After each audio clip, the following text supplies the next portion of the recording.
Não, eu tava só comentando com ele sobre alguns aspectos do livro. Eu disse que ele é bem conteudista assim mesmo. Eu achei, no caso, ele bem conteudista. Conteudista no sentido de ter muito Pô, tema?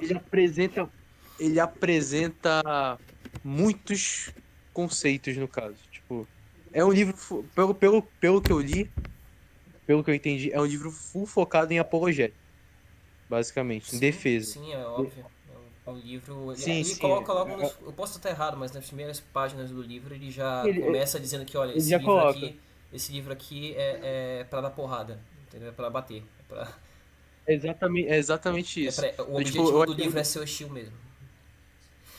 eu achei muito foda que ele xinga sem dó os caras. Ele começa falando, não, se eles tivessem se dedicado 1% pra Ah, fazer e sinceramente uma ele tá análise correto, né? honesta. Sinceramente ele tá correto com isso, porque, convenhamos, o primeiro golpe não foi do lado. Não foi do lado. Não foi... Do lado crente, né?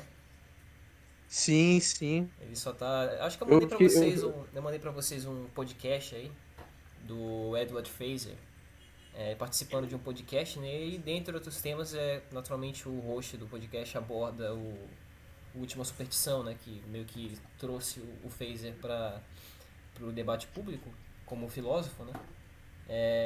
E ele fala que até hoje ele recebe ele ficou marcado por causa desse livro aí, tipo, como um filósofo muito combativo, né? E esse era exatamente o objetivo dele. Que Eu tipo, sou, eu sou muito da linha dele, não tem mas por a que se dar. E disputa eu até consigo porrada. compreender, mas tipo, não tem por que se dar o trabalho de se Já. você ser frouxo, você ser exageradamente gentil e delicado com uma pessoa que não te dá essa mesma cortesia, né? Que no caso é a questão do movimento neo-ateu, né? O movimento neo-ateu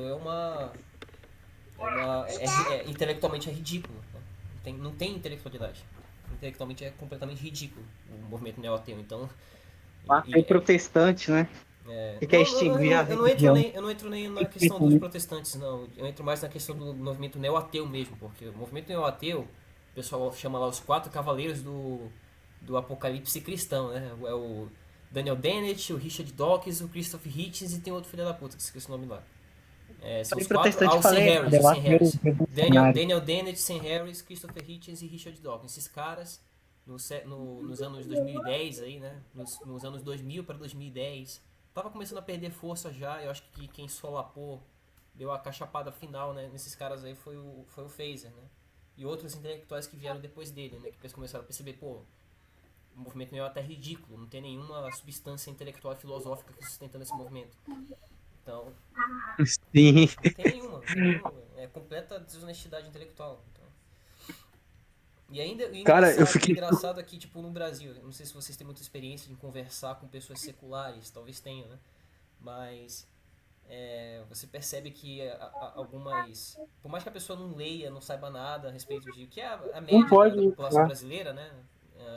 Eu não falo isso como uma. Não é de forma pejorativa, é só um fato. A média da população brasileira não sabe nada a respeito de filosofia, ou de história, ou de qualquer outra coisa.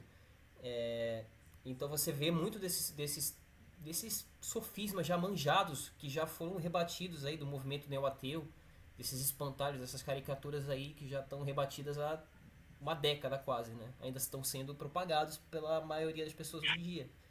Então, por isso que eu acho que ler esse livro aí foi importante, entende? Mas, pois é. É como é que Demais. você você estava falando sobre Pode. começar a apologética lá no grupo? Quais são os primeiros pontos, as primeiras premissas que você colocaria para alguém que é ateu? Então, relativamente, ela lê algumas pseudo-filosofias por aí e ela está disposta a colocar as ideias em pauta. Ela vai tentar rebater, obviamente, ela vai Não, defender o ponto dela. não entendi muito bem a pergunta, como assim? Por exemplo, se a gente começa uma conversa com alguém ateu, Uhum. certo? Que tem pelo menos alguns argumentos, né? Uma pessoa que costuma ler pseudos filósofos aí. Por onde você começaria, você vê, né? Quais os pontos, quais premissas você tentaria desconstruir que ela tem na Ó, cabeça? a principal coisa que você tem que fazer, e eu acho que qualquer discussão, né? Você tá numa discussão que você tá tentando colocar o seu ponto de vista à frente, e de qualquer gênero que seja uma discussão teológica, política, filosófica, etc., é você questionar os axiomas da pessoa. Você primeiro estabelece um common ground ali um common ground conceitual, né? Olha, eu quero dizer isso aqui quando eu estou falando sobre esta coisa. Ah, eu quero dizer isso aqui. Tem convergência com esses dois termos aqui que a gente está usando? Eles estão de acordo? Se estão, a gente prossegue. Se não tem compreensão mútua sobre os termos, os conceitos que estão sendo apresentados numa discussão, tem conversa. Por exemplo, por isso que eu acho muito difícil conversar com pessoas seculares. Porque todos os axiomas que elas utilizam são viciados. Elas não. Eu esqueci. Eu tinha um texto que eu coloquei aqui quando eu estava lendo o Homem Eterno do Chesterton. Eu fiz uma resenha sobre esse livro. E logo no começo eu fiz uma analogia que eu acho particularmente bem legal, que é sobre quando você está tentando discorrer, conversar com alguma coisa, conversar com uma pessoa sobre o seu ponto de vista. Todo mundo aqui é católico, mas sobre a sua concepção de verdade, né? Parece muitas vezes que você está tentando explicar. Parece muito que a conversa se resume em você tentar explicar para uma pessoa o que é uma árvore, sendo que a pessoa nunca viu uma árvore na vida. E o que ela acha que é uma árvore é na verdade uma pedra. Então, quando você conversa com pessoas seculares, os conceitos que elas têm de religião, de divindade, de espiritualidade, de filosofia, do próprio secularismo, de Das ciência, palavras estão em todos si. viciados, entendeu? Então, é muito trabalhoso. A primeira coisa que você tem que fazer quando está conversando com uma pessoa que assume essa posição, essa cosmovisão, é questionar os axiomas dela. Só que existem formas de você questionar o axioma de uma pessoa sem se você ser um cuzão, sem você ser um desgraçado, arrogante e petulante. Porque se você fizer isso, você vai ter o resultado oposto do que você quer. Você vai afastar a pessoa da tua retórica, entendeu? Ela vai criar ranço pela tua retórica e achar que está lidando com um dogmatista. Ela está lidando com um dogmatista, só que você tem que convencer ela que o dogma é bom, entendeu? E isso é difícil. Então a primeira coisa que você tem que fazer, e é um trabalho árduo, é você questionar os axiomas das pessoas. Por isso, acho que eu dei o exemplo, né? Há um motivo muito claro pelo qual a filosofia, como ramo propriamente expresso de busca do conhecimento, começou formalmente com Sócrates, né? Como é que Sócrates começou a filosofia? Com perguntas. Ele chegava com as pessoas, enchia o saco delas a respeito das coisas que elas acreditavam e mostrava para as próprias pessoas. Ele deixava as pessoas se convencerem que elas estavam erradas, entendeu? É assim que funciona. Você não convence as pessoas de nada. As pessoas se convencem por si só. Você só tem que mostrar pra elas. E claro, tipo, Geralmente a gente é eu falo preocupado isso, eu em falo isso como se fosse fixar. fácil pra caramba. Isso tem toda uma arte por detrás disso aí, a questão da dialética, da retórica e tal, tudo mais, entendeu? Mas é assim, basicamente. Eu acho que falta isso muito na gente, viu? Ah, Essa sempre dialética vai faltar, retórica. entendeu? Sempre vai faltar. Mas. É a dialética retórica ali, porque eu acho que a gente tá muito preocupado em Né, mas expressar a esses dialética e a conhecimentos aqui do que retórica, a elas pessoa são. necessariamente ela tá acompanhando o raciocínio. A dialética e a retórica, elas são artes que elas são desenvolvidas depois de você ter, por exemplo, um próprio domínio gramatical, né? Então, Hum. dentro do próprio domínio da gramática, a gente tem que lembrar, quando botava os moleques lá para estudar gramática no trivial e tal, a gente não está falando apenas de construção verbal, ter um bom vocabulário, não é isso, é construção de imaginário. Então, tinha um motivo muito claro pelo qual não se deixava crianças ou adolescentes participarem em debates públicos, tipo faz hoje em dia. Ah, o moleque faz 18 anos de idade e já tem direito a voto. O que esse merda sabe sobre a vida? 13 anos é coach. 13 anos de idade já tá dando aula de coach, já tá, enfim. Mas tinha um motivo muito claro, porque com essa idade é difícil supor que essa pessoa já construiu um imaginário literário, já conseguiu ter uma visão de mundo rica o suficiente para É, compreender todas as nuances da sociedade, da vida humana. Não precisa ser todas, mas um bom quadro da realidade para depois conseguir e que ela vai construir ser essas ideias em sincera, né? cima e aplicar retórica, aplicar dialética, aplicar uma lógica, alguma forma de tirar sentido daquilo. E que ela tá sendo sincera, né? Que ela não tá Sim, apenas expressando a impressão dos sentimentos dela, né? Que ela tá muito sim. Mas pois imbuída a para gente desviou aqui do tema. O tema é o livro, né? os afetos. E aí, alguém quer comentar alguma coisa sobre o livro e tal? A gente analisou até mais ou menos a metade do, na última reunião a gente analisou até mais ou menos a metade, né? Que era um pouco antes do Phaser começar a entrar de fato. Primeiro ele apresentou o problema, né? Mostrando, olha, o que vocês entendem aí por movimento, o que vocês entendem por religião, dessa ideia fajuta de religião, né? Que é o título do primeiro capítulo, é uma construção. Isso aí é um espantalho, é uma caricatura daquilo que, se você realmente se considera cético, deveria atacar de fato. E aí ele mostra, né, como os argumentos dos neoateus são completamente se não são ad hominem, são caricaturas esfarrapadas daquilo que eles consideram, daquilo que eles entenderam do que é religião. Tiraram, parece que literalmente tiraram 10 minutos, folhearam de aleatório assim o livro do Em Suma Teológica da Vida e entenderam o que é atomismo, por exemplo. E aí, só depois, da metade pra frente do livro, é que ele começa, de fato, a entrar na questão filosófica, né? Que foi o problema que a gente entrou as raízes do cientificismo e mais tarde, o neoateísmo, no próprio nominalismo, no protestantismo, na ideia da revolução iluminista, né? Tem que chamar de revolução. Da metade pro livro pra frente que ele aborda esses tópicos. Né? E aí, vocês querem comentar alguma coisa? Eu não li. Cadê o outro aí? Essa imagem essa tua imagem de perfil aí é de que personagem, Pedro? É Frank Sinatra isso aí? Isso? Não, cara, eu fiquei de férias, eu comecei a maratonar os filmes do John Ford. John Ford, John Do Ford, verdade. Velho Oeste. Esse aqui é o John Wayne. É o principal ator do Sim, Velho Oeste das antigas. Aí eu sim. coloquei a foto dele, assisti Red River, Red River é Rastros de muito bom. Ódio. Pô, cara, é muito Rastros de maluco. ódio é aquele que ele tem a mulher dele, a mulher e as filhas mortas por um. Ou se foi acho que foi sobrinha dele, foi morta por índios, alguma coisa assim. Foi, É esse foi, aí. a, foi a mulher do irmão Isso, dele, foi foi esse a, aí. a família dele, É, foi morta. Pô, foi um bando dos índios é. americanos lá. E aí ele e o sobrinho dele, que é um Isso, mestiço, exatamente, exatamente. eles vão atrás do cara. Muito bom esse filme. Pô, eu tô Cara, gostando pra caramba, tem esses que filmes assistir mais. de western antigos são fantásticos, cara. É muito. Cara, eu tava pensando porque, tipo, eu queria ver. Não sei se você já viu o The Good, The Bad and the Ugly, Pô, eu do assisto Clint Eastwood. eu assisto a trilogia dos dólares pelo menos uma vez por ano, cara. Tem que assistir. É fantástico. Cara, Esse filme, o The Good, The Bad and the Ugly, ele é o terceiro filme de uma trilogia, né? Que é a Dollars Trilogy. Você tem que assistir não é que você tem que assistir os três filmes, mas é bom pra você ter uma visão do universo que o Sergio Leone estava tentando construir, assistir os três, né?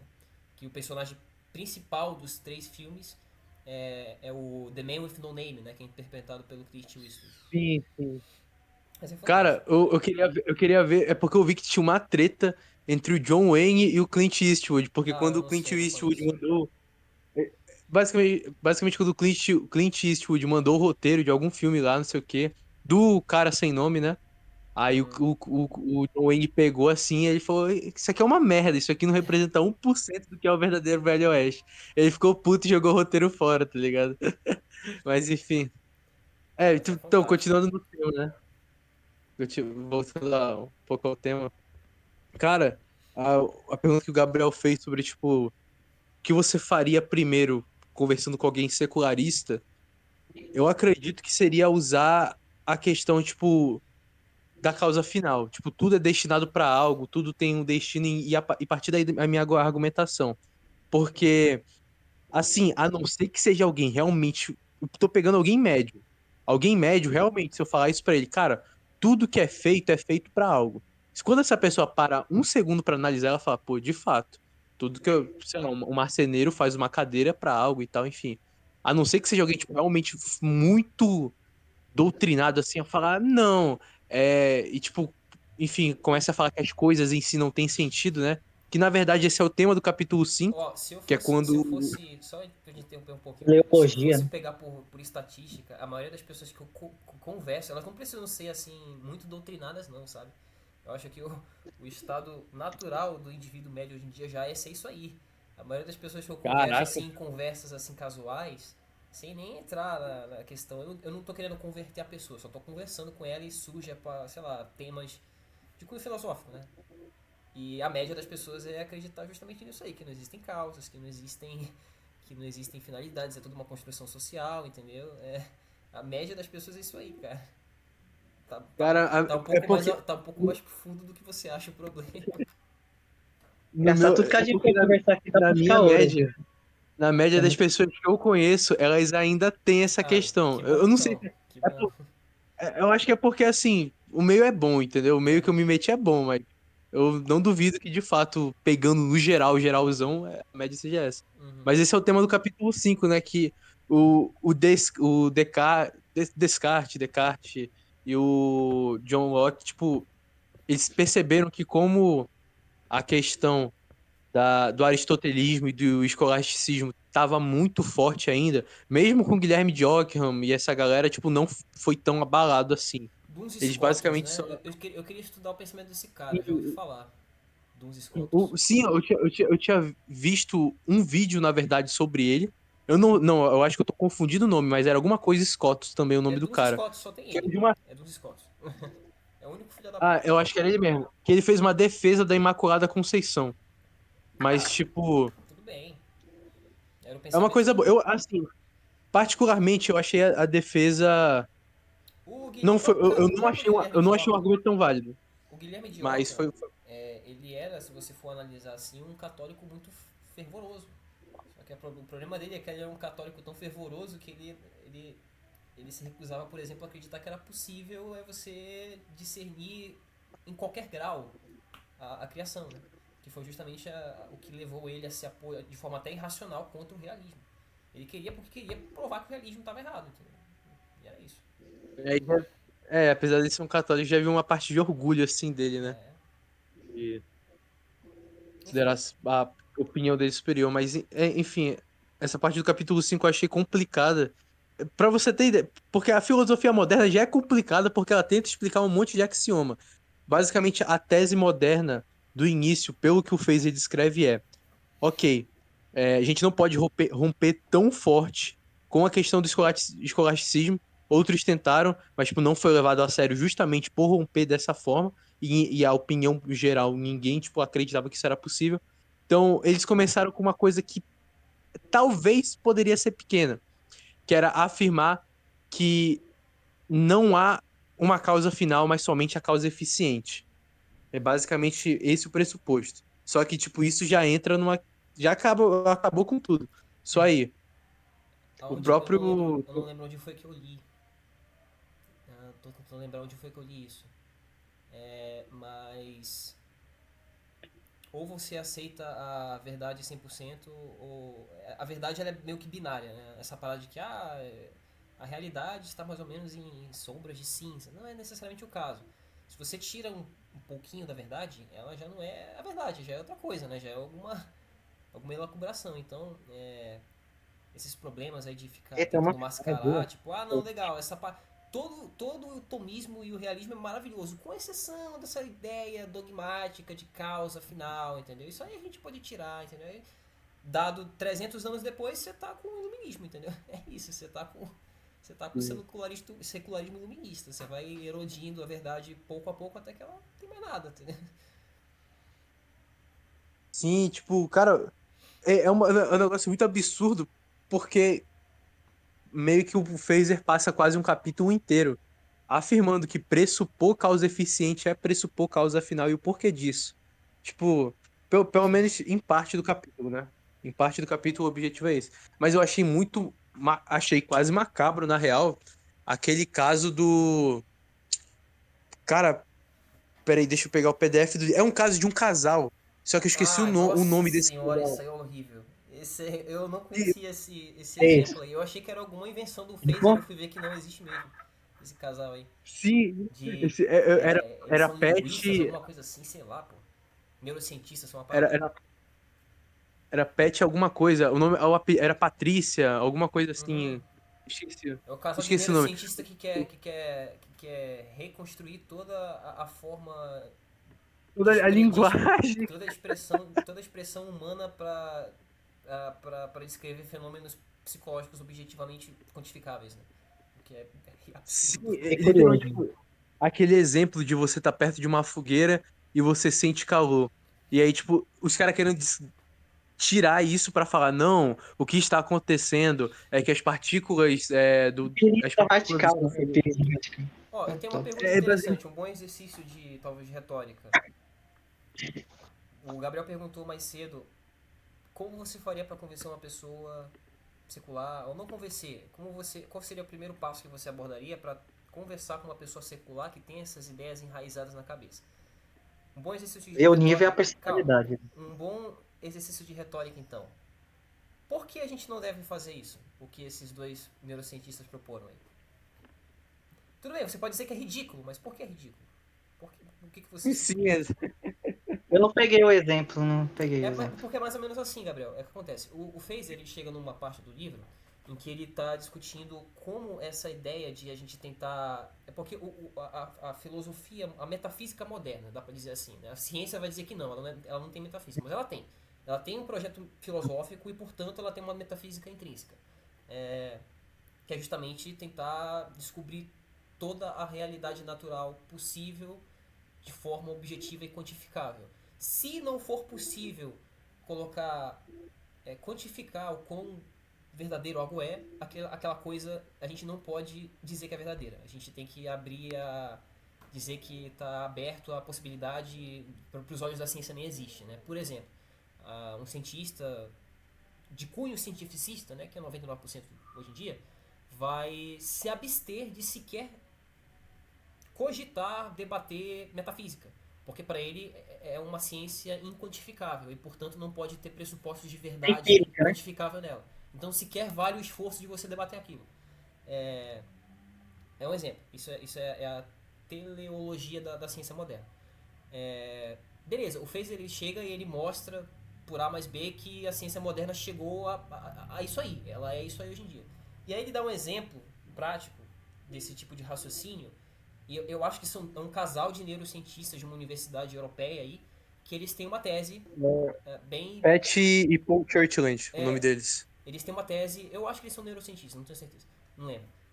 Eles têm uma tese bem excêntrica, dizendo que é muito mais benéfico e até ponto de vista eles fazem até um argumento moral por trás disso. A gente tem que construir uma sociedade dessa forma porque a gente tem que construir toda a nossa sociedade em pressupostos de verdade quantificáveis e objetivas e isso vai levar ao florescimento da humanidade. É uma tese parecida com o que o Sam Harris, se vocês conhecem o cara, defende. Que existe uma moral objetiva baseada em... Tem que existir uma moral objetiva, porque ele, como qualquer outro ser humano consciente, percebe que existe moral na realidade.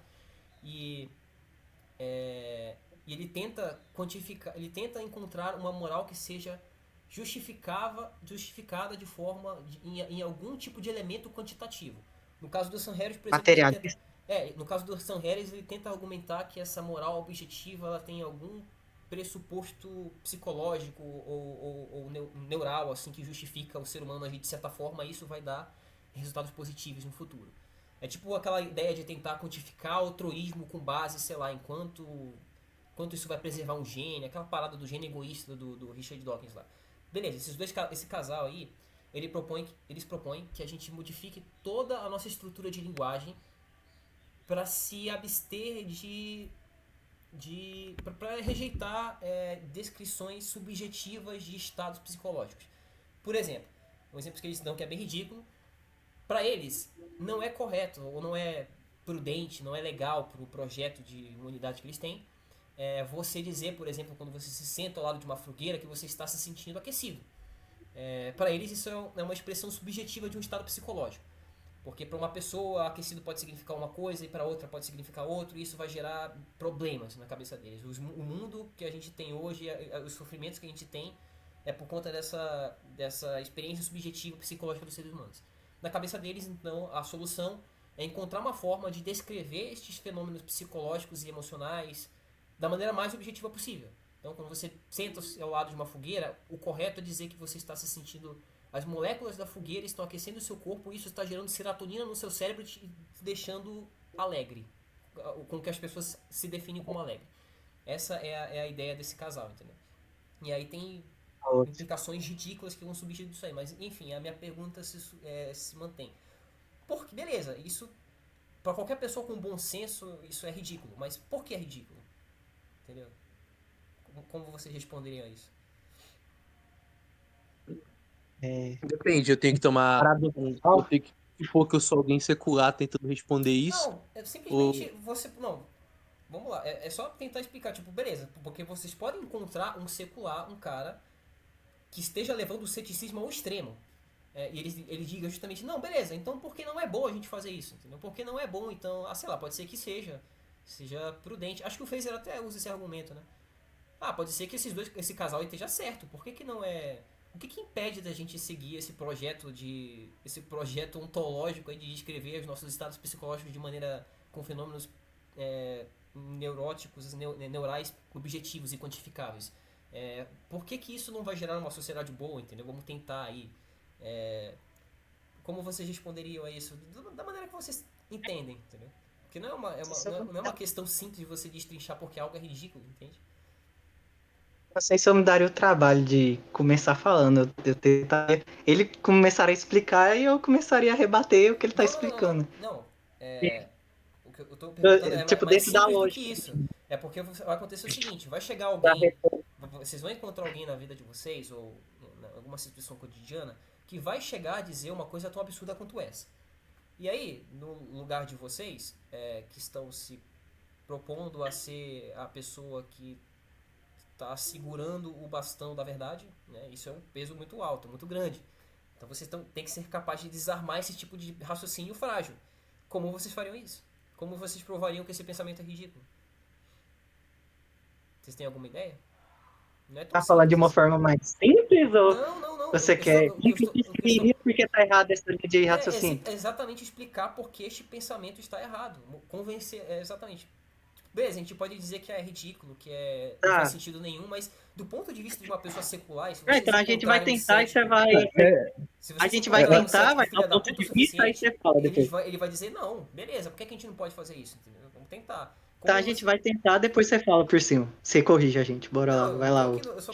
eu estou genuinamente inquirindo, porque eu não acho que é simples assim, entendeu? Mas eu vou ter que formar. Cara, eu acho que eu poderia usar o argumento, tipo, tá, seguinte, fique parado, que eu vou começar a te encher de porrada. Porque o que eu tô fazendo não é errado. O que eu tô fazendo não é errado. Eu tô sim. O que vai estar acontecendo? Bem, as moléculas da minha mão vão interagir com as moléculas do seu rosto, gerando ativações neuronais que vão fazer, enfim, vou descrever o processo para ele, que vão fazer com que seu cérebro atinja uma parte e exiba algum desconforto através de circuitos neuronais. Não é ruim o que eu tô fazendo. Seu cérebro tá só basicamente falando É, que você tá se sentindo desconfortável. Agora eu vou tentar. Então não é errado eu fazer esse tipo de coisa. Se você quer descrever tudo como se fosse algo simplesmente resumindo a processos científicos, então você é incapaz de dizer que algo é bom ou algo é ruim. Porque como eu explico que sentir desconforto é ruim através é, sei lá, de um processo biológico? Não tem como. Não tem como. É a mesma coisa que. Ele pode até tentar falar, tipo. desse ponto de argumentação, você teria que dizer, sim, o argumento que você está tentando fazer é que não dá para aferir, é impossível, até por conta da experiência humana, aferir algum valor a uma atividade biológica intrínseca, puramente biológica, né? É impossível você fazer isso sem você participar em algum grau de algum nível de subjetividade. Né? Sim. E aí ele poderia argumentar, tipo, bem, basicamente todo animal, quando ele sente dor, basicamente ativa algum circuito dele e ele poderia tentar descrever falando que a sobrevivência da espécie é o que faz com que isso seja A ruim. ideia do gene é Porque ruim, sim. basicamente biologicamente falando, todo ser vivo busca sobreviver e tal. E basicamente isso é bom pra espécie. Só que aí, tipo, beleza, poderia daqui se seguir muitos argumentos, mas eu poderia falar também, então tu não pode se vacinar. Porque se tu se vacinar, a injeção dói. Só que, como doer, como a questão da dor tá relacionada com a sobrevivência da espécie, então tu não pode se vacinar, porque tu tá indo numa questão. Tá fazendo um processo antinatural que vai contra a sobrevivência da espécie. Então, Entendi. essa questão de dor igual a mal e de prazer igual a bom, basicamente é uma questão já muito antiga e que foi superada que foi superada com o advento da filosofia lá desde o início. Então, é muito difícil de tu manter a tese de que tudo pode ser resumido a essas questões quantitativas e tal, já que a própria questão do bem e do mal, até o Fraser usa isso de argumento, porque, tipo, então essas pessoas nunca vão poder argumentar sobre nada, sobre o que é bom, sobre o que é ruim. No máximo, se uma criança morre abortada, elas vão poder falar, tipo, de fato, houve uma um f- houve uma desativação de células. Ponto. Não vou poder argumentar se é bom ou se é ruim.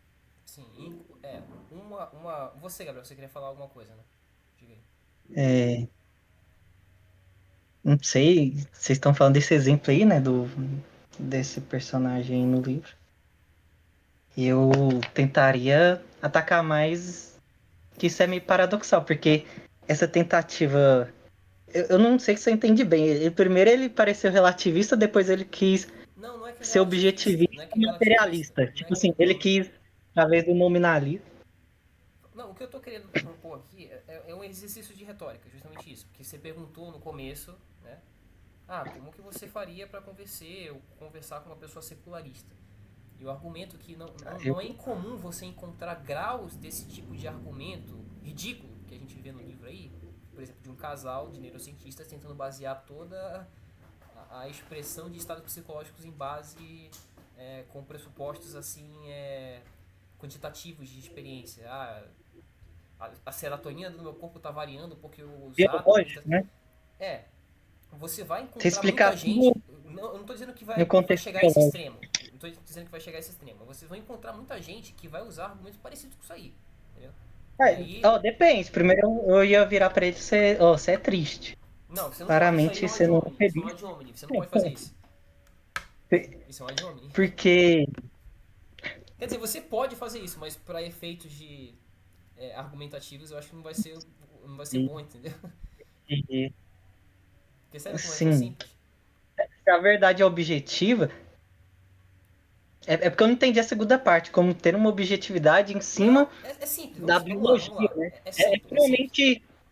empirismo, né? É puramente efeitos do corpo que o sentimento não existe, ou algo do tipo. Não é que eles não existem, mas A eles não existem realidade como, eles ela não existem como valores intrínsecos. É como se fossem. solipsismo, a realidade é de acordo com cada um, o cérebro. Não. Você tá querendo. Enfim, Esse é o exemplo? não, o exemplo é o seguinte, é simplesmente o seguinte, é uma pessoa que vai chegar com você, vai acontecer graus disso na realidade. Não estou dizendo que você vai E tem encontrar um vários casal, tipos, né? não estou dizendo que você vai encontrar um casal de gente um Em casal que vai te dizer argumentativo. exatamente isso aí, vai esperar que você, Ah, vai acreditar que você precise discorrer dessa forma, falar como os seus processos psicológicos e emoções fossem descritos de maneira quantificável. Não estou dizendo que isso vai acontecer, mas estou dizendo que pedaços desse tipo de raciocínio, que a gente tem que embasar tudo em dados quantificáveis e tentar criar uma sociedade em cima disso, e qualquer coisa que não esteja encapsulada dentro dessa forma de pensar seja inválida, você vai encontrar isso toda hora. O que eu estou tentando dizer é como você faria para mostrar para essa pessoa que isso não é um pensamento eu, bom, entendeu? É isso, só isso. eu tentaria colocando premissas, né? E a gente rebater essas Sim. premissas. Primeiro, a verdade, ela é objetiva. Depois, ela é alcançável pela razão.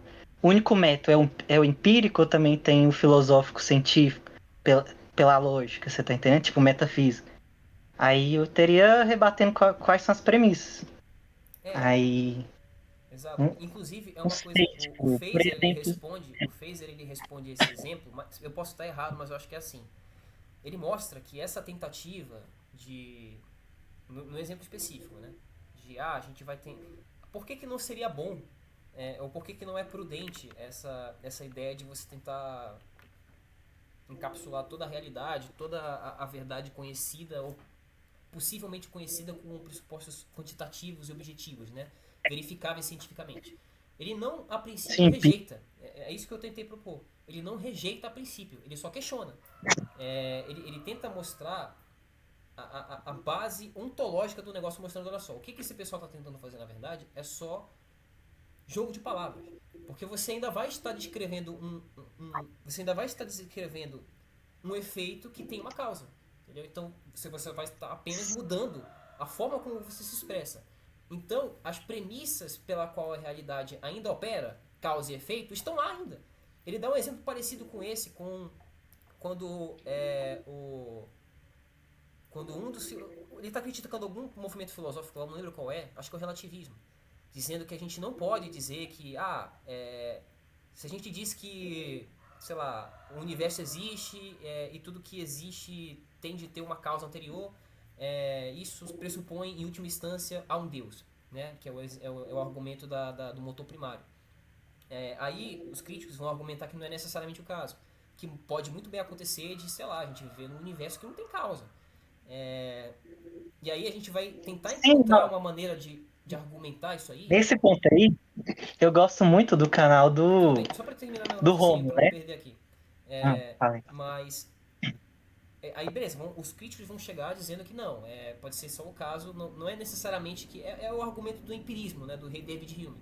Não é necessariamente porque um certo fenômeno está gerando uma certa causa toda hora que esta causa ela é necessariamente implicitada por tal fenômeno. O que acontece é que só que o ser humano abstrai aquela coisa, é conveniente para ele enxergar causa e efeito dessa forma e existe assim, entendeu? É uma abstração para o ser humano. Pelo menos é o argumento do empirista radical, né? Do cético radical. E aí ele vai tentar descrever, ele dá o exemplo do tijolo, né?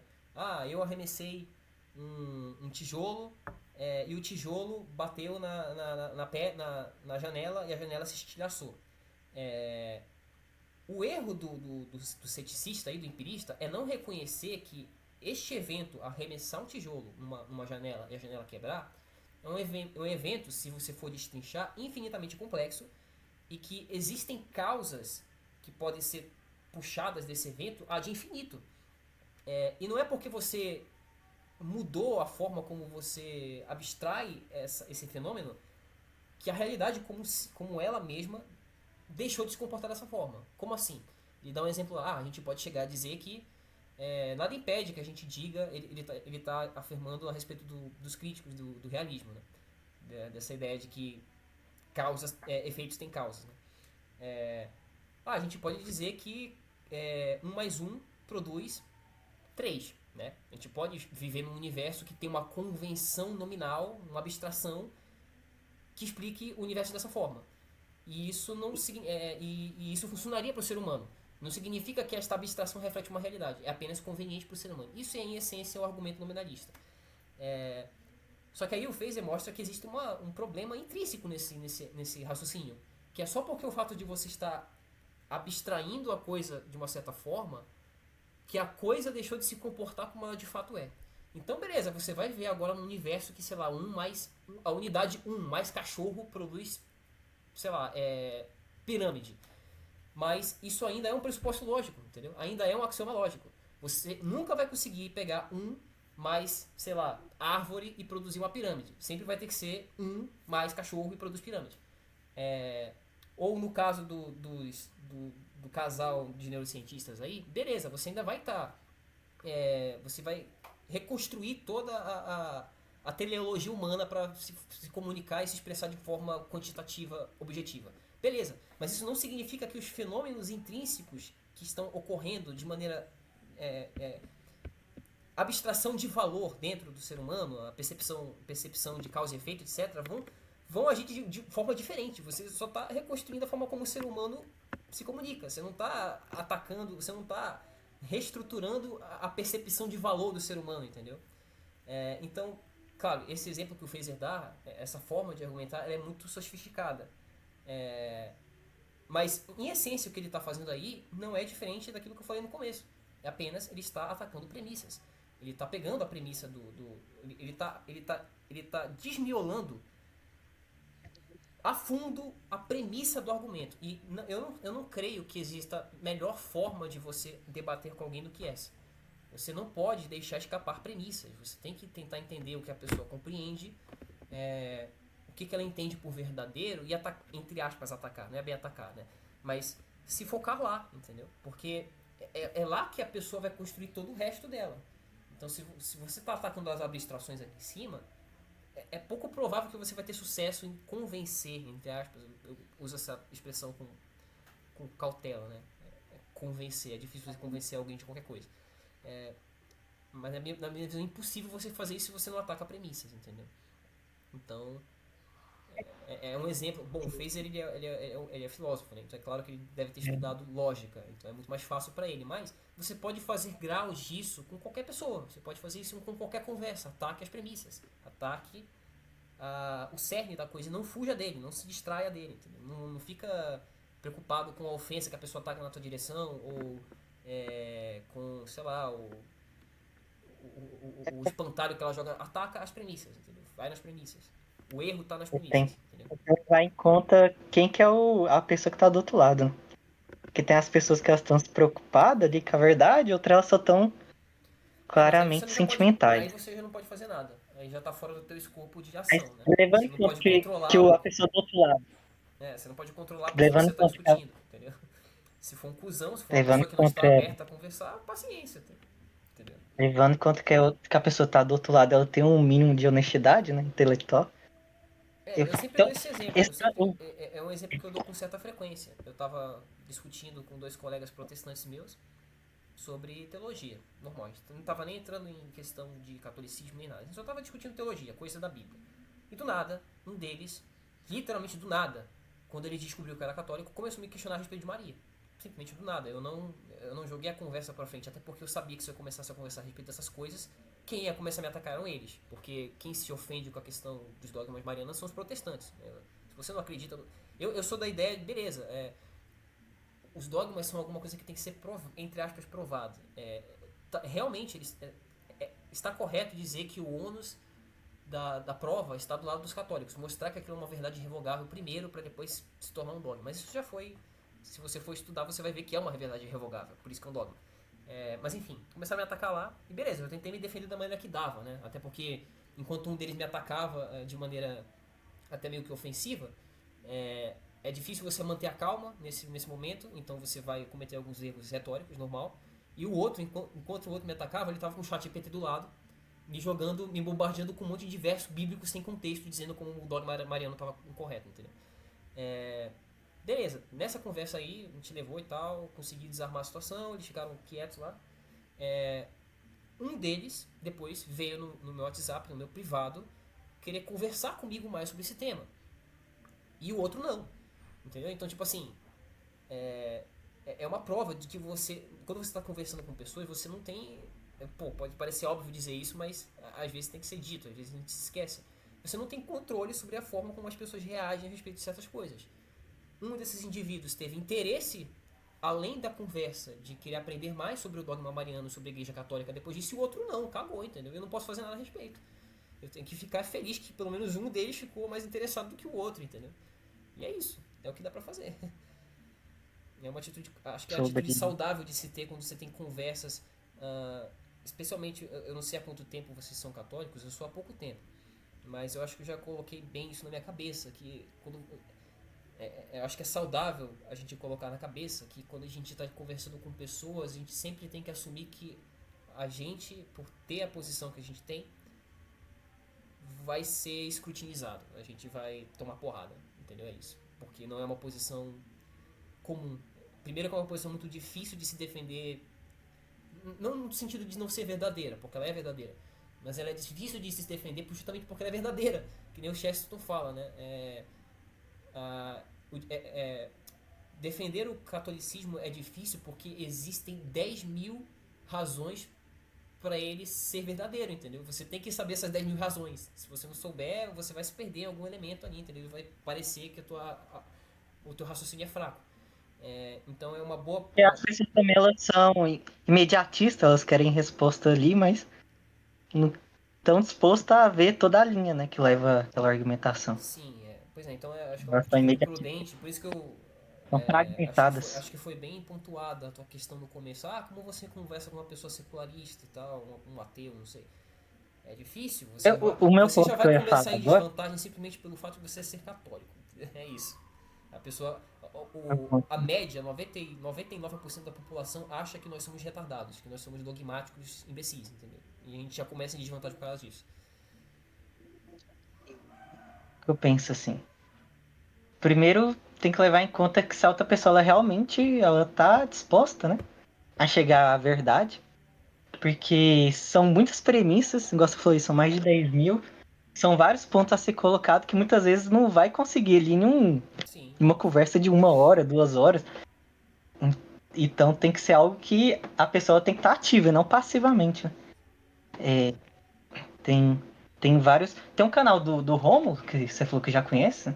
Aquele biólogo. E antes de, antes de você dar esse exemplo aí dos seus colegas aí, protestantes, ele fala bastante da questão do evolucionismo, né? Você estava falando da questão lá do empirismo, né? Toda a questão do solipsismo, né? Tentar explicar a realidade, enfim, com argumento de petição de princípio, né? Ad hoc, infinito.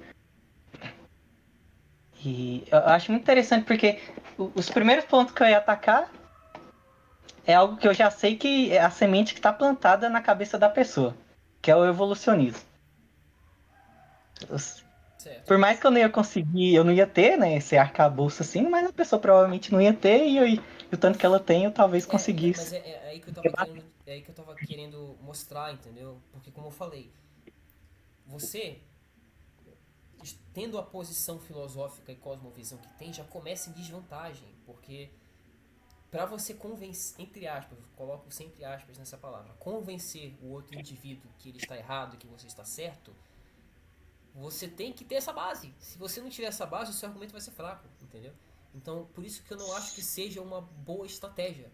Você começar mostrando, tipo, eu posso muito bem chegar e às vezes eu cometo esse erro e não é bom pra mim. Eu acabo perdendo a conversa, o rumo da conversa, a pessoa fica desinteressada, eu acho que eu sou idiota, não sei. Mas eu cometo esse erro às vezes onde tentar mostrar pra pessoa, olha, sei lá, tu tem essa posição filosófica aí, mas essa posição filosófica ela vem de tal acontecimento histórico, filosófico, cultural, entendeu? E se você errar uma vírgulazinha da descrição de como esse Gaguejou, raciocínio travou, não lembro o nome, é, falou errado já. o seu argumento perde força, entendeu?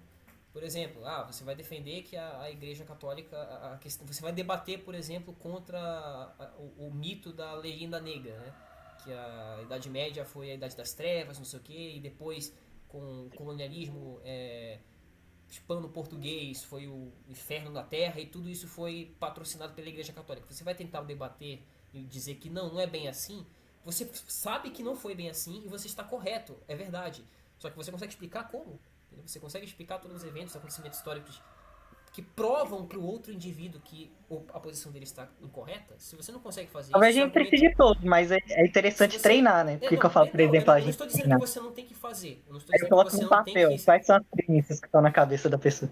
Eu não estou dizendo que você não tem que usar esse argumento, você não tem que se valer de estudo e apresentar provas nesse argumento, mas eu estou dizendo que ele não é muito eficaz se você não sabe muito bem o que você está falando, entendeu? Por isso que eu digo, Hum. voltando para o ponto de vista retórico, para convencer, entre aspas, pessoas que elas estão erradas, a coisa mais eficiente a se fazer é simplesmente questioná-las. Você inverte a. Você inverte a. Joga a bola pro campo delas, entendeu?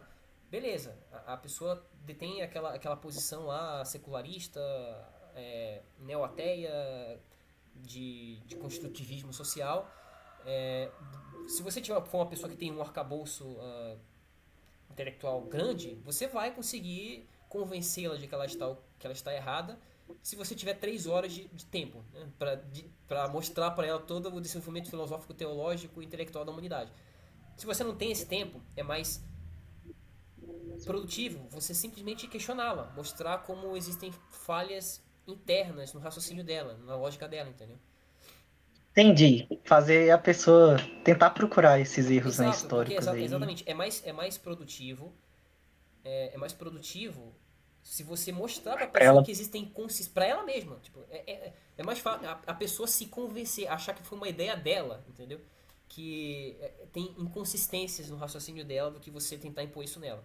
Porque ela vai achar que você é arrogante, que você é petulante, não sei o que e tal. Se você for conversando com a pessoa e aos poucos indo fazendo ela mesma perceber que existem inconsistências no raciocínio dela, ela vai ser muito mais aberta para depois, quando vocês tiverem aquela discussão de 3 horas, as verdades que você vai contar a ela a respeito do raciocínio, entre aspas, correto. Entendeu?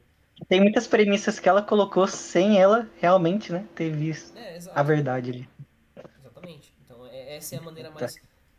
Eu acho que é a maneira mais produtiva e a maneira mais intelectualmente honesta de se fazer. Não é à toa que o maior, talvez, retórico da história, né, o pessoal chamava de sofista supremo, só que não é bem um sofista, né? O Sócrates fazia isso toda hora. Ele devia ser um saco de conviver, mas ele estava certo, entendeu? Muitas vezes. Ele só mostrava para as pessoas que elas não sabiam tanto quanto elas achavam, entendeu?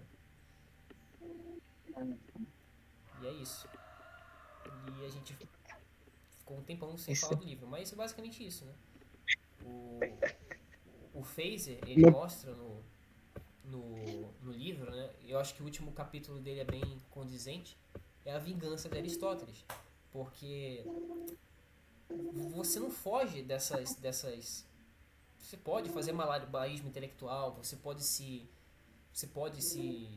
ofender e tal com essa realidade, mas existem causações finais, entendeu? Existem finalidade nas coisas. E toda a ciência moderna, tem uma frase que ele fala, né?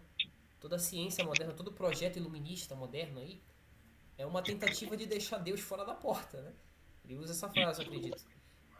E não pode ser mais verdadeira, porque é muito desconfortável. É muito. Toda a ideia do projeto iluminista moderno é varrer a espiritualidade, a religiosidade e o realismo filosófico aristotélico debaixo do tapete, né? E aí eles esbarram justamente a última fronteira que a ciência não consegue desvendar e nunca vai conseguir desvendar é a questão do problema mente e realidade, né? O próprio, É Nietzsche, né, a tentar própria ignorar ferramenta, Deus a ali. própria ferramenta que a ciência se vale para justificar que está certa é a mente humana, entendeu? E se essa mente for algo subjetivo, então toda a ideia de conhecimento objetivo da ciência foi pro ralo, entendeu? Não tem como fugir desse problema. Ele tem de ser atacado, só que a forma como você ataca ele não é científico, é metafísico. E realmente é um livro que vale a pena ser revisitado, muitas vezes. Especialmente os capítulos dele que ele discute a respeito do desenvolvimento filosófico, né? O nascimento do erro filosófico iluminista, né? Sim, cara, o capítulo 5 Sim, na minha opinião, foi o mais denso, assim, porque o capítulo 2 que ele explica a questão dos gregos, o capítulo 3 que ele apresenta a questão Não, na verdade, eu acho que é o capítulo 5 mesmo. É aquele que ele fala do declínio dos modernos, né? Porque o capítulo 2 dos gregos, o capítulo 3 das concepções escolásticas e o capítulo 4 eu não lembro sobre o que ele fala exatamente. Ele já apresentam questões em que ele constrói uma questão argumentativa que de fato é muito sólida e de fato é muito forte. Mas quando ele vai demonstrar o erro dos modernos, você vê que é meio que você desconstrói o que você aprendeu anteriormente e tenta construir de uma outra forma que é incoerente. É mais difícil de se entender. Porque quando o pessoal começa a tentar tirar a causa final e colocar eficiente, meio que já quebra o negócio e aí tá, mas o que que a gente vai fazer agora? E aí você, estudando, você lendo aquilo, você percebe que, da forma que o Phaser coloca também, é que é um monte de malabarismo, basicamente, pra tentar suprir algo que já estava certo. é. Então, é complicado. Porque o Face, eu acho que ele coloca esse argumento bem claro, né? E é um argumento. Quando eu me converti do ateísmo pro cristianismo, foi o argumento que meio que aos poucos foi levando. Tipo assim, não é como se eu tivesse opção, não é como se eu tivesse escolha, não tem como negar, entendeu? Porque se você aceita causas finais, se você for seguindo um mais um disso aí, vai culminar em Deus existe, entendeu? Não tem, é inescapável. E eu acredito que os modernos sabiam disso, entendeu? Os filósofos modernos, os empiristas, o Roger Bacon, Duns Scotus, tudo bem, esse pessoal não, porque eles já estavam imersos no problema, eles eram crentes, né? Mas os mais modernos, os iluministas per se, eles sabem disso em essência, né? É uma tentativa desesperada, como o Fezzi falou, de deixar Deus fora da porta, entendeu? Tá, tipo, deixa essa verdade desconfortável lá fora, entendeu? Porque se você aceita causas finais, Isso vai inevitavelmente te levar é irrevogável a conclusão que se sucede disso, entendeu? Sim, eles queriam ser originais, entre aspas, em vez de Não é nem ser filósofos, criar a original, é verdade, simplesmente pura. É que o Phaser fala, pode entre parecer aspas. ridículo, mas é isso. É birra, é arrogância, é não querer aceitar uma coisa da forma que é. Não, vamos construir a realidade de outra forma aqui, porque a maneira como os escolásticos, os tomistas, os filósofos aristotélicos aqui pensaram é dogmática, entendeu? É literalmente, pode parecer ridículo, mas É, exatamente. resume o desenvolvimento filosófico moderno. É isso. É jogar, é E varrer o também, tomismo para baixo do tapete. A vaidade, É, então, diga. resumidamente. Talvez também tenha a ver com a questão de você assumir tudo isso. A partir do momento que você assume tudo isso, você aceita também as ideias de moralidade. sim. E aí você é obrigado a fazer o bem. Só que você fazendo o bem, você fazendo o mal, sabendo o que é o certo, isso de fato traz desconforto pro homem. O homem ele é obrigado a de alguma forma se forçar a entender que o que ele tá fazendo é certo, para poder, principalmente da questão do hedonismo, né?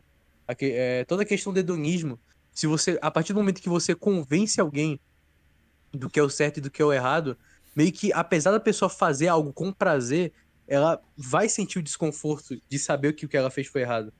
Então, talvez uma motivação para aceitação dessas filosofias seja justamente o fato de que a ideia de moralidade é mais plausível, né?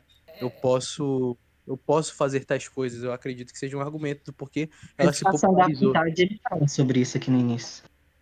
Sobre essas linhas aí. Interessante. Vou continuar aí. Eu ainda acredito que o argumento principal seja simplesmente por medo. É muito inconveniente você aceitar que existem causas finais, que existe uma moralidade objetiva, que existe um Deus que você tem que responder, entendeu? É muito inconveniente, é desconfortável.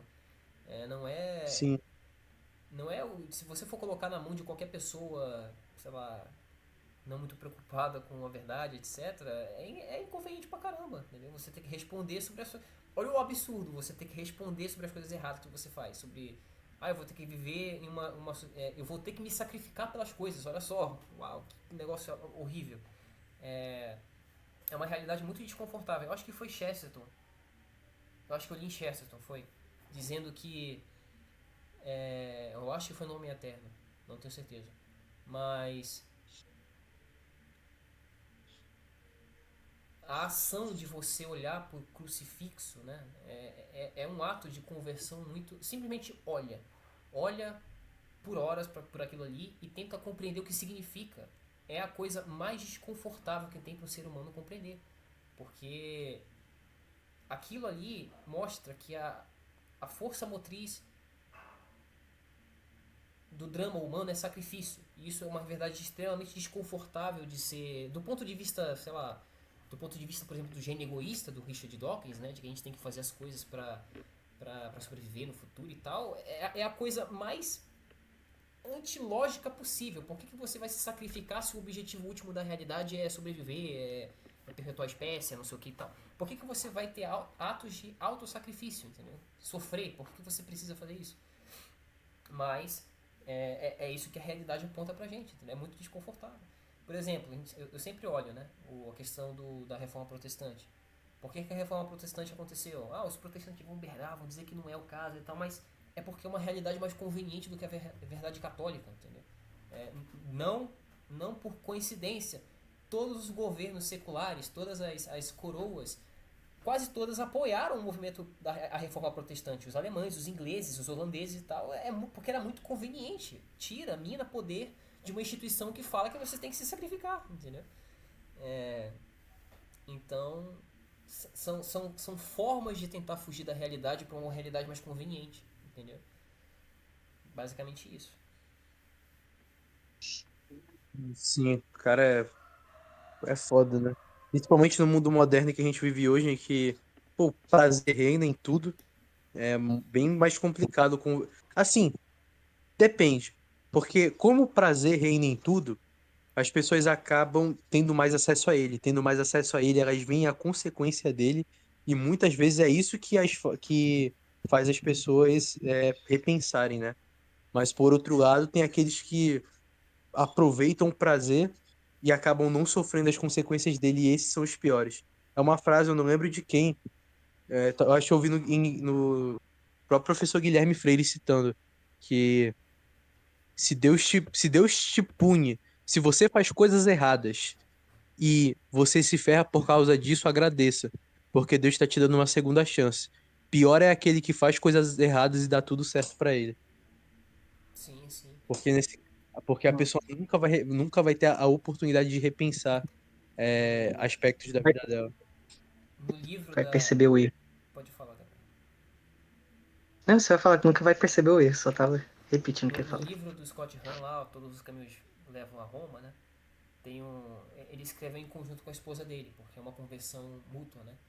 Aí, ora é ele escrevendo do ponto de vista dele, como aconteceu, e ora é a esposa escrevendo do ponto de vista dela, porque para ela foi mais difícil, porque ela se converteu depois, ela teve mais dificuldade para virar católica, ela era protestante há muito tempo, era filha de pastor e tudo mais, então para ela foi mais difícil, mais doloroso. Aí tem um capítulo lá que ela ainda tá com dificuldade de compreender, tá sofrendo muito, né? Tá perdendo amigos, tá perdendo amizade de parentes e tal, ela tá perdendo, tá até afastando do esposo dela, porque ele já é católico, ele vai sozinho pra missa, fica sozinho, não conversa mais com ela e tal. E aí ela sofre muito com isso, né? E aí ela não compreende porque ela tá sofrendo tanto, porque ela tá na visão dela, né, na visão humana dela, não faz sentido nenhum esse sofrimento. E realmente, a maior parte do sofrimento humano, para olhos humanos, não faz sentido. Não segue uma causação lógica assim que sei lá, faça sentido, né? Mas depois que ela sofreu, depois que ela se converteu, teve um incidente que meio que iluminou a mente dela a respeito das coisas, né? Que a filha dela estava com febre e ela levou, acho que, perdão, o filho dela estava com febre, levou no médico lá e tal, estava sofrendo muito, e a despeito do sofrimento do filho dela, eles ainda fizeram a criança sofrer mais ainda. Dava injeção, dava remédio, não sei o que, a criança chorava mais, ficou com mais febre para se curar depois.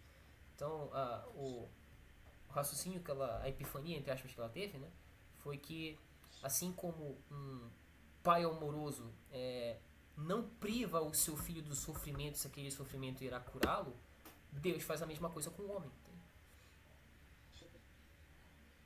O sofrimento em si não é algo ruim, né? Na verdade é justamente o contrário. Desde do sacrifício de Cristo no Calvário, ele foi elevado, ele é capaz de levar o ser humano à categoria do divino, né? Então, Yes. Caraca, pô, é o Banquete do Cordeiro o nome do. não, esse aí é o livro dele sobre a missa, né? Eu ainda tenho que ler, é muito bom. E Ah, sim, é recomendável, verdade, mas todos os caminhos levam a Roma. Todos É os Caminhos porque Levam a Roma tem dois é um livros, livro excelente, cara, é muito bonito. tem dois livros com todos os caminhos levam a Roma. Tem o do E Chesterton tem o do e Scott tem o Hahn. dele. É. Pois é, qual que é o melhor? Eu tenho uns Eu dois não, aqui eu, na não, lista, eu não mas. li, eu acho que são livros diferentes, né? O do Scott Hahn São É. livros é um diferentes. livro, é uma história de conversão de um pastor, acho que ele é luterano, não sei, calvinista, não lembro, metodista. É um pastor metodista que vira católico. E Metodista. vai aos poucos descobrindo que a igreja católica tá certa. E o do Chesterton eu não sei do que se trata, mas eu suspeito que seja apologética, semelhante. Ele vai mostrando como a igreja católica tá correta, né? Demais, cara. Pô, o Phaser. O Phaser, ele acaba. Eu acho que tem um momento do livro, né? Tipo, esse livro é porque ele não se dedica exatamente a mostrar que. Não diretamente. Que no caso, o Deus cristão é o verdadeiro. Não, Eu acho que em certa.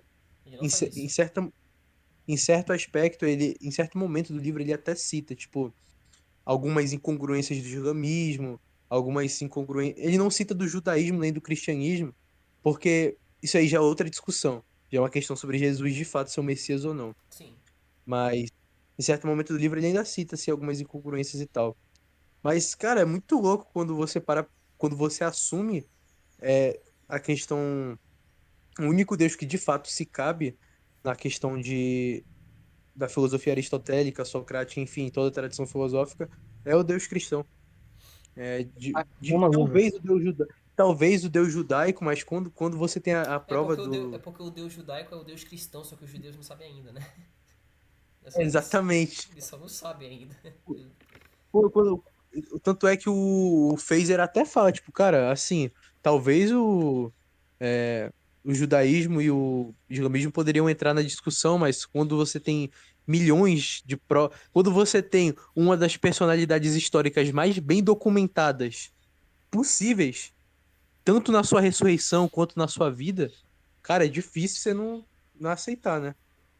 É. Ah, eu não sei se vocês viram que teve. Não, acho que já até postaram, sim, a questão do Sudário de Turim. Ah, isso Acho é que você já absurdo. deve ter visto, né? Isso é É absurdo. muito forte, cara. Isso aí, o Sudário de Teve Turim. teve um estudo também que me fez pensar, assim, talvez não. O Sudário de Turim, a minha visão particular, pessoal, ele é um raio-x, tá? Ele é um Ele raio-x da. ressuscitou e ficou Não, não, eu digo, cravo. o que que é um raio-x? O raio-x não é uma. Você não joga um canhão de fótons fudido no corpo da pessoa que transpassa ela e deixa um negativo numa placa de chumbo. O Sudário de Turim é exatamente isso. E tem Exatamente isso. provas científicas que mostram, indicam fortemente que é o caso, entendeu? Os cientistas não falam que não, tem que ter acontecido um fenômeno. A única forma de um ser humano ressuscitar é se acontecer um fenômeno físico absurdo, um negócio assim. Parece que foi o que aconteceu, entendeu? É aquele argumento que eu uso. Só porque existem explicações naturais para algo, não significa que não existam causas transcendentais subjacentes, entendeu? Cara, eu acho Sim. que isso é um dos principais argumentos também, tipo, eu mostrei isso pra um amigo meu que, man, ele ficava discutindo essa questão do negócio do cristianismo e tal, ele era da pauta, tipo, não, que Jesus era negro, Jesus não que e era tal. negro. Tipo, tipo, essa pauta aí, não, que Jesus Não, tudo bem, era pode hippie, não sei o até quê. ser negro, sei lá. Tipo, Foda-se. não faz diferença. Não faz diferença. Ele queria usar isso de argumento pra falar que a religião católica sempre foi racista Hum. porque não representava Jesus com a sua autoridade, pipipi, Ignora o popopó. fato de que ela foi a primeira instituição na história a se opor à escravidão, né? Só isso. Exatamente. Tipo, Entendeu? cara, teve uma prova de um vestibular que eu achei extremamente desonesto, que era, tipo, te dava um texto e aí falava, tipo, qual era a posição da Igreja Católica mediante a escravidão? Aí, tipo, pô, tinha um monte de opção lá. Ah, Vestibular é. ela era extremamente a favor. A, B, ela era totalmente contra e não sei o quê. Aí tinha uma opção lá que falava, na verdade, a igreja nunca fez questão explicitamente Hum. de exibir uma opinião E essa pro ou alguma vestibular era a opção. correta. E foi essa a correta pro vestibular. Cara, Vestibular em dois segundos, dava, cara, dois segundos. Eu esqueci quem foi o Papa, mas existe dava. literalmente uma bula papal, um documento papal de várias páginas, explicitamente dizendo: parem com esta merda, é imoral e desumano. Entendeu? Literalmente. E tipo, a galera ela acha que, tipo, não, porque se a igreja tivesse declarado alguma coisa desse tipo, teria parado, mas Não, tipo, o pessoal esqueceu. o pessoal declarou e ignorou, entendeu? A igreja declarou e É simplesmente exatamente, ignoraram. É ignorou. isso, entendeu? O pessoal acha que se fosse que tava na Idade Média ainda, em que a igreja de fato tinha um poder político. Nesse caso, o rei podia muito bem Já só era era cagar e moderno, falar. né? O mercantilismo já Já era foi tipo mil. foi uma das coisas que determinou a queda política, né, do poder político da igreja, porque as monarquias, as monarquias europeias elas ficaram absurdamente ricas e começaram a fazer comércio sem necessariamente depender do aval da Igreja Católica para muita coisa, né? Aí veio ainda por cima a Reforma Protestante que minou mais ainda o poder dela e deu dizendo que agora foda-se a questão teológica, entendeu? Qualquer pessoa pode fazer o que bem entender, a sua interpretação à livre vontade da Escritura, né? Foda-se a ideia de um magistério. Também, porra, cara, de tanto país pra sair da igreja, tinha que ser a porra da Inglaterra, mano. Os caras basicamente viraram um demônio no mundo É de providencial, né? 1600 até a Primeira Guerra, cara. Simplesmente fuderam o mundo inteiro. prendendo todo mundo e um monte de pacto totalmente desleal, tipo, o tratado de vinhos de vinhos e tecidos com Portugal, que era tipo, ah, não, eu vou te dar, tipo, essa merreca, tu me dá tudo isso, e se tu não aceitar esse acordo, eu bloqueio toda a tua transação marítima pra essa região tal. Aí os caras são obrigados a aceitar. Esse tipo de coisa só aconteceu porque a igreja não tinha mais poder na Inglaterra, né? Sim. Eu comprei até um livro do Dante Alighieri. Eu não sei exatamente se ele é bom ou se ele é ruim, mas o nome do livro é Monarquia. Eu acho que o Guilherme já indicou. Nunca, Só que, tipo, nunca ouvi falar. basicamente ele vai explicar o porquê que a igreja não deveria ter o poder político terreno, tipo, governar de fato. Mas no final do livro, eu li só a parte final do livro. Ele diz que. é, Como é que é? O rei deve ter uma relação para o pontífice, assim como César teria para Pedro, digamos assim. Ou seja, ele define uma questão de respeito e moralidade e obediência, mas ele não, mas aparentemente os argumentos que ele usa no livro é para não definir de fato o Papa Eu, governando uma cidade. isso é um problema que eu não tenho opinião formada a respeito. Qual é qual é o papel político, né, da instituição Igreja Católica? Eu ainda não tenho uma opinião formada a respeito disso aí. Mas eu suspeito que seja parecido, ou a essência da coisa seja extraída daquele versículo sobre dar a César o que é de César, de Sim, não se sim. meter demais nesses assuntos, porque são questões terrenas, entendeu? Não é como se fosse abjeto a elas, e não é como se não Loucura, tentasse porque o exercer Primeiro influência, Testamento é, não é como se porque o não Primeiro tentasse exercer Testamento é só se influência. metendo. Não, mas aí já é outra questão. Ainda, Nada, matar. a aliança não tá, o Velho Testamento é uma coisa e o Novo Testamento é outra coisa. Não é necessariamente. Que eu O falo Velho assim, Testamento pra não é um exemplo, poder. não é necessariamente um exemplo de conduta.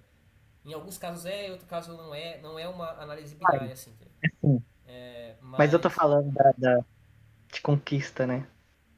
pois é, mas eu não tenho De, opinião formada de a respeito poder disso ainda. político. Tem que estudar mais. É muito difícil. Acho que isso aí é. A questão é uma questão Quando ela solta a é muito mão, aí forte. vai degradar. É uma questão muito forte também de argumentação protestante, né? Usar as questões do Velho Testamento, questões morais, tipo, ah, tal pessoa tinha 20 esposas, ah, tal não sei o quê. Só que é difícil porque, cara, Jesus mesmo afirma claramente: eu vos dou novos mandamentos, eu vos dou esses dois mandamentos. Vocês poderiam resumir todos os 10 e somente esses dois que eu vou dar agora. É, ah, como é que é? Eu acredito, Amai uns aos outros como eu vos amei, sim. basicamente. É, Tipo, ele muda a questão da própria visão de homem até aquele momento. A a partir do forma momento em que como ele eleva o homem à a categoria forma como divina. eu enxergo isso aí, e eu acredito que esteja alinhada, né, com o que a igreja ensina sobre essa questão da aliança, né, porque o Velho Testamento e o Novo Testamento é a visão saudável, pelo menos é que a igreja ensina, é que ela é uma conclusão de história, né? Não é necessariamente uma substituição. Muitos protestantes fazem isso. Eu não sei se necessariamente faz parte da visão, leitura, forma de ler a Bíblia deles, ou se é uma forma viciada, uma forma superficial de fazer que só algumas pessoas fazem, que não tem muito estudo, eu não tenho certeza. Mas muitos protestantes que eu conheço, eles fazem isso. Eles analisam o Novo Testamento como se fosse substitutivo, como se a gente pudesse ignorar as coisas que estão no Velho e apenas escutar o que está no Novo, quando não é necessariamente o caso. Você está perdendo o big picture se você faz isso. O que acontece no Novo é só uma conclusão de promessa ou solução para o Velho. É só isso. Não quer dizer que as coisas que estão no Velho, que são afirmadas como verdades objetivas, estão erradas. Entendeu?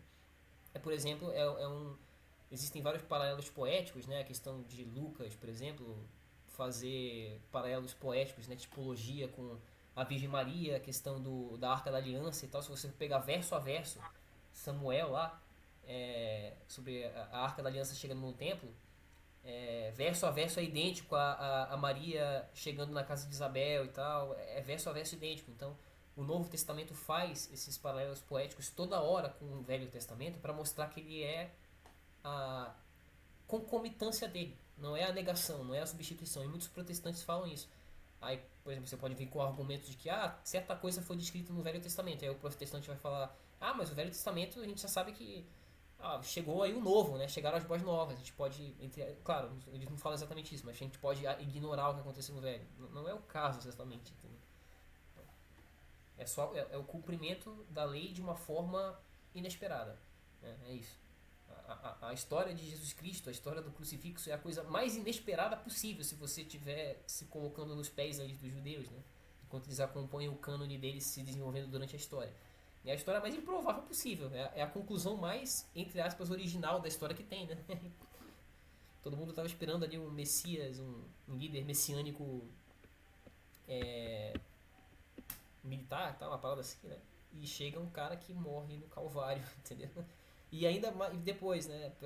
Pra surpresa dos judeus, ele instaura Roma como sua sede, entendeu? Quem crucificou ele é a sede da religião do Messias, entendeu? Claro, pro lado do judeu isso parece heresia, né? Parece absurdo, mas é assim, fazer o quê?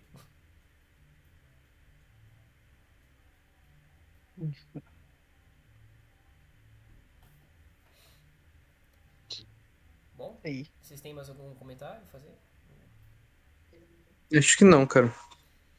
Eu vou ter que ler Oh, esse livro do assim, Fraser. Eu vou ter que ler esse livro do Fraser mais algumas vezes, cara. Especialmente esses capítulos intermediários aí, que ele discorre a respeito do desenvolvimento, né? Desenvolvimento filosófico. sim, eu li um pouco rushado essa parte também, porque, cara, eu ia lendo, é quantidades massivas de informação É, na parte do declínio dos modernos. Mas, pois pô, é. eu curti pra caramba. Eu Eu acho que também. foi, cara, foi uma leitura, assim, realmente que foi exclusivamente feita pra, tipo, cara, ponto, não é. Ela é Não é, bem dinamítica, né? Ela é bem potente, é é bem porrada. direto. É bem direto, cara. Tipo, outro livro que a gente leu que poderia ser comparado, talvez, fosse a questão do saber dos antigos, né? Mas eu acredito que a pegada é bem diferente, porque não é um caráter tão. Com... Assim, tem um caráter combativo, Combativo, mas a né? pegada é sutil. Sim. A pegada é sutil, sim. O do E. Fraser não. Na primeira página ele já tá dizendo, olha, isso aqui vai ser um banho de sangue, entendeu? Vai ser. Ele chegando aí falando, não, como que Descartes em 1600 já afirmou que casamento gay era apropriado, tá ligado? Basicamente ele mete essa na primeira linha do muito Exatamente. foda. Hum, interessante. Assim, cara, ele tem muitos livros do Fraser, né? Eu achava que Eu era não um. conhecia. Eu sei que ele é um filósofo muito ávido, ele publica muita coisa em forma de artigo, né? Mas eu só conhecia, eu conheci ele por causa desse livro. E assisti alguns vídeos dele na internet e tal. É um cara inteligente, um cara um bom filósofo, eu diria. Com certeza. Pô, o cara sabe muita coisa. Né? E é isso. Qual é o seu próximo livro de leitura? Se tem alguma. Cara, eu queria que fosse a Ilíada, mano. Ilíada? Minha Ilíada tá mofando aqui. Eu acho que seria uma boa, cara. Eu tava afim de uma literatura. Pode ser Ilíada, pode ser literatura russa ou algum outro livro, mas. Isso, ainda tô em apologia de Sócrates, no meu próximo. O cara já quer ir pra. Não, mas veja, eu não sou contrário à ideia de que você pode fazer leituras paralelas, entendeu? Ah, eu acho muito importante, sim, construir imaginário. Fazer leituras de literatura, de obras de romance e tal, porque isso expande a tua visão de mundo, entendeu? Faz você perceber alguns problemas. É, o Olavo de Carvalho ele dizia, né, que não tem como você estudar filosofia como se você fosse, sei lá, um degustador de vinhos. Você pega um livro assim, começa a estudar ele de forma analítica, isso é masturbação intelectual. A forma correta e a única forma correta que você tem para estudar e aprender a respeito de temas filosóficos é você se imergir no problema. E você só emerge no problema se você tem imaginário, se você consegue se colocar nos pés daquelas pessoas. E aí entra a questão de treinamento de imaginário, fazer leitura de literatura, qualquer consumo de obra literária, nem que seja filmes, quadrinhos, mangá, que seja, já é treinamento de imaginário. Existem obras, claro, mais sofisticadas e boas para o imaginário do que outras, mas dado a interação suscetiva e constante com literatura, o teu cérebro é treinado. O cérebro não, ele foi feito, ele é meio que treinado para abstrair esses padrões universais dessas histórias e encaixando ali no imaginário dele. Entendeu? Então, beleza, depois de 10 mil livros que você leu de romance, você vai saber distinguir o que é uma história boa e o que não é, o que não é. Entendeu? E quando você pegar um problema filosófico, por exemplo, você vai se imergir lá no debate entre nominalismo e realismo, por exemplo. Você vai ter uma melhor ideia dos problemas que eles estavam lidando, porque você vai conseguir extrair informação daquele quadro de mundo que você tem na sua cabeça, do seu imaginário criado, né, do seu imaginário coletivo humano construído, e você vai conseguir tirar abstrações daquilo para encaixar nos personagens do drama filosófico que você está lendo. Entendeu? Se você não fizer isso, se você não tiver a capacidade de fazer isso, todo o drama filosófico, os problemas filosóficos que você vai encontrando durante as leituras vão parecer abstratos, você não vai conseguir entender, entendeu? Então, eu sou muito sim a favor de fazer leituras de literatura, eu acho que é indispensável. Mas eu não sei se Ilíada é uma boa primeira leitura, porque, de novo, a gente tem que entender que, beleza, se vocês conseguem ler e entender a Ilíada, maravilhoso, legal. Mas eu não sei se é o caso, e eu acho que é prudente a gente imaginar que não é o caso. Porque eu acho um pouco arrogante a gente supor que temos um imaginário apropriado para ler uma obra do tamanho da Ilíada. Entendeu? Eu já li algumas vezes, mas eu preciso ler mais vezes. Então, por que eu acredito que seja difícil? Porque é simplesmente uma questão cronológica. A vida do grego e a vida do moderno são muito diferentes, são mundos à parte. Então, até você chegar a ter um imaginário rico o suficiente para conseguir compreender a sutileza e a grandeza de uma Ilíada, de uma Odisseia, leva um certo tempo. Então, eu acho que eu recomendo, eu não sei. Se Tem você que ler quiser as ler a coisas mais da Ilíada, época também. se você quiser ler a Ilíada, tudo bem. Entendeu? Eu não tô dizendo que você não deve ler, até porque eu já li e tal algumas vezes, mas eu não entendi muito, né? Eu admito que eu não entendi muito bem algumas coisas. Eu recomendaria ler obras um pouco mais recentes, talvez de tema um pouco mais contemporâneo, tipo, sei lá, um Dostoiévski. O Dostoiévski é fantástico, cara. As novelas do Dostoiévski são fantásticas, são maravilhosas. Até tipo, literatura simples, isso aqui, tipo, sei lá, o Regresso do Peregrino. Isso aqui é um romance, isso aqui é literatura, mas é fantástico para a construção de imaginário, entendeu? Aquele livrinho que eu tô lendo ali, o Despertar da Senhorita Prim, pô, é um livrozinho de romance Minha mais namorada leu, simples que tem, ela mas é gostou muito muito. bom, é muito legal, cara, é muito gostoso de ler. E isso você pode perceber, você pode achar que não, mas isso altera a forma como você vê o mundo. Aos poucos você vai consumindo esses livros e isso altera a forma como você percebe as coisas, entendeu? De forma inconsciente. É minha sugestão apenas, então a gente pode fazer uma enquete lá no grupo depois para ver o que a gente vai ler e tal. Mas eu aconselho um pouco mais de prudência, ler algumas coisas um pouco mais recentes e construir o imaginário mais de trás, de frente para trás, entendeu? Para depois compreender os problemas lá do passado. Porque os Eu antigos tenho aqui também os eles tinham diálogos de Platão, eles tinham uma os forma. diálogos. Mas isso aí já entra mais em necessariamente uma literatura per se. É literatura porque a gente pode supor que foram coisas. É o diálogo, né? Que é o. Pra isso a gente mais logo no É meio no ingênuo, eu acho, importante, achar tá? que os Muito diálogos socráticos prolixidade. aconteceram exatamente daquela forma. Eu acho que o Platão imaginou algumas coisas ali e tal, pra liberdade poética, não sei. Mas a forma como os gregos, os antigos, um Virgílio da vida, um Dante Alighieri, um Romero escreviam, os símbolos miméticos que eles usavam para escrever as histórias deles são muito diferentes dos símbolos que a gente. Não é que eles são diferentes, mas eles são formas diferentes desses símbolos. É difícil às vezes a gente conseguir compreender. Não sei se você está dando para entender o que eu estou falando, mas fica um pouco Sim, abstrato. Um pouco abstrato você eu li ler esses trechos, entendeu? eu li um pouco da Ilíada ainda. É meio obscuro.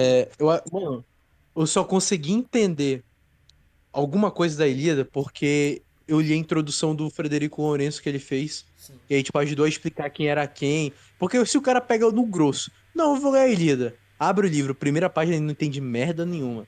Aí tem que saber quem que é o Que deus. dá certo pra mim, uma coisa que dá certo pra mim quando eu pego esses textos muito obscuros, por exemplo, eu já li o Hamlet do Shakespeare no inglês original.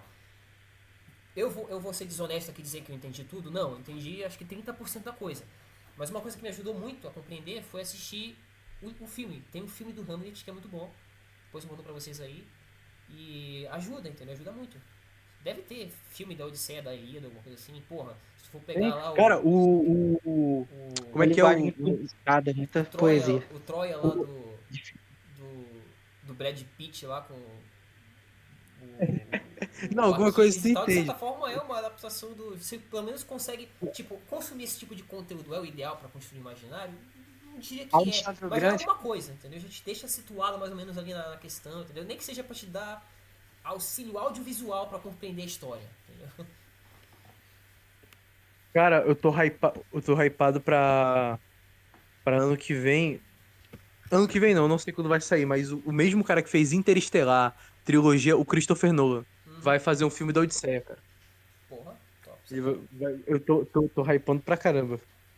O cara só faz filme brabo. Mas assim, outros livros de literatura, cara, talvez. Ou poderia ser literatura russa, Cara, ou poderia Dostoiévski, eu não sou ser. muito fã de Dostoiévski, é fantástico.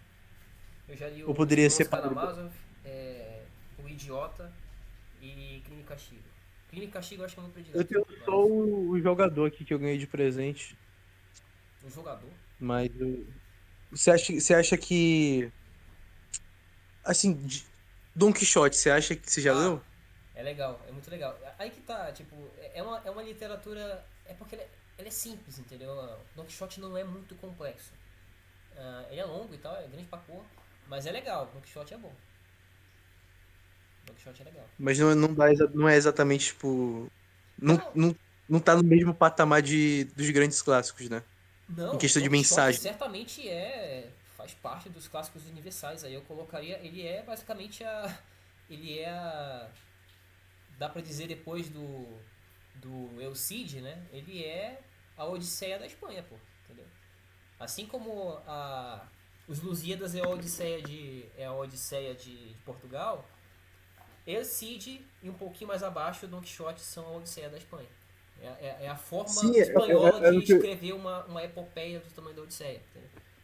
Então cada um manda 10 das escolhas dos livros, aí a gente escolhe entre. Pode ser. Faz uma bagunça lá. Os 10 próximos, assim. Uhum. Cada um coloca sua sugestão. Pois é, mas acho que seria Então, uma boa ideia ler literatura, até porque é mais leve. É, você não tem que se preocupar tanto com os argumentos e tal. Não é uma leitura tão analítica, né? Pesada. E aí pode ajudar a descansar um pouco a mente depois de um ano inteiro só estudando basicamente filosofia, né? Giovanni Reale, Edward Fazer, Richard Weaver, Anthony Sertilanti, só porrada. sim, demais. Inclusive, eu vou reler. Minha meta é reler a vida intelectual todo ano. Eu reli um pouco ano passado, eu vou reler esse ano. Uhum.